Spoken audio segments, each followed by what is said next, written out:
moment. Oo. Pero walang relasyon. Walang label. Wala po. Kasi nga nung panahon na yun, may nililigawan Meron ka. po. Meron po. Yun. Ay. Meron pa... May nililigawan ka. Eh, syempre, Alden yan. Iba yung Alden?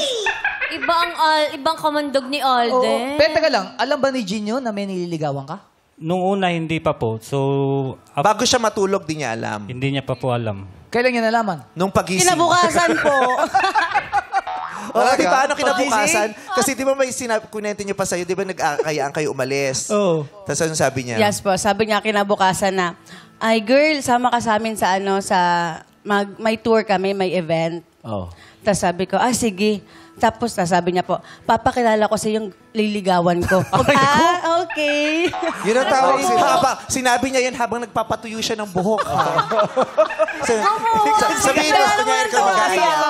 Girl, sama ka naman sa akin. May papakilala kita sa Tagaytay, papakilala natin sa nililigawan ko. Na in your face pala si Jean. Pero huwag ka mag-alala, girl. Lalaki siya. Bakit girl tawag mo sa kanya? Naloka. Bakit girl Bakit daw? girl tawag mo? Yun na talagang tawagan sa amin sa Davao Po, pa lang. palayo ko po sa lugar nila. Girl. Opo. Ang tawag sa'yo, boy? Girl din po. Girl din sa'yo? Yes po. Girl. Ay, lahat po nang tumatawag sa akin na girl. Di ba? Girl is girl. Oh. Kahit, Girl, tara. yung mga kilala akong ganyan, kahit yung mga guys, girl din ang tawag. Girl. Tapos nasanay na sila. Yung mga bakla nga, di ba, lahat ka mag-anak? Oh, Bakit? Di ba? O, pag hindi ka kilala, sasabihin mo, tingnan mo ang gwapo ng lolo mo. Di ba? Di Ay, ba? ang lola mo? Nakausapin mo yung si ate, ha? Oo, di ba? Kuya, sandito yung daan. Yes. Yung mga bakla, lahat ka mag-anak Sabay nila. sis. Lolo May ganun nila. pa. Mars. No? Ay, taray ni lola, oh. Oo.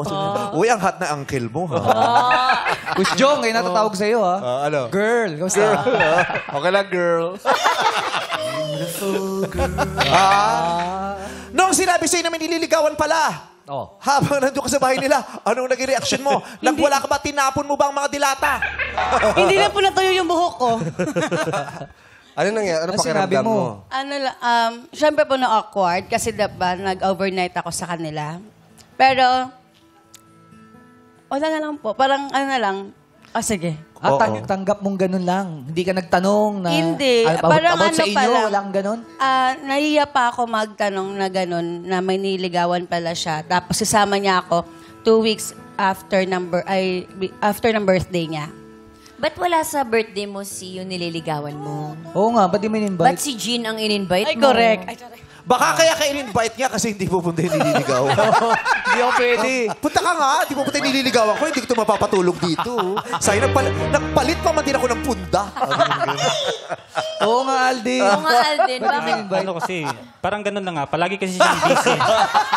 Hindi pwede lagi. Palagi siyang Sigurista busy. pala to si Alden. Ang sweet ni ate, no? Nakakatuwa. Yung unti-unti niya nang napapatunayan na ginoyo siya, ginanyo niya lang. Ikaw talaga, niloko mo pala ako nun. Palakasan ng palakasan. Ngayon ko lang nalaman na kaya pala option yon. Option pala yun. Palagi Option din one. siyang busy. Busy palagi. Busy palagi Opo. nililigawan mo. Busy din naman na ako. hindi siya Eh, pupunta. nung pag-text mo kay Jean, Siya po, oo agad. umuo agad. Kaya pala nakita mo si Kababa. Gina sa Maynila, ma-message nga to. Hindi ka pa bata kasi kami. Ito kaya masarap pa medyo- inumin to, no? Mukhang umaamin agad pag pinainom mo. Mabilis eh. Hindi ba lang nag-isip niya kung paano niya ipagtatanggol yung sarili niya o itatago niya yung, yung kabulastugan niya. Parang gano'n na nga po. Walang habas. Wala Kasi na tumagal panigoy. na. Ito, maamin agad.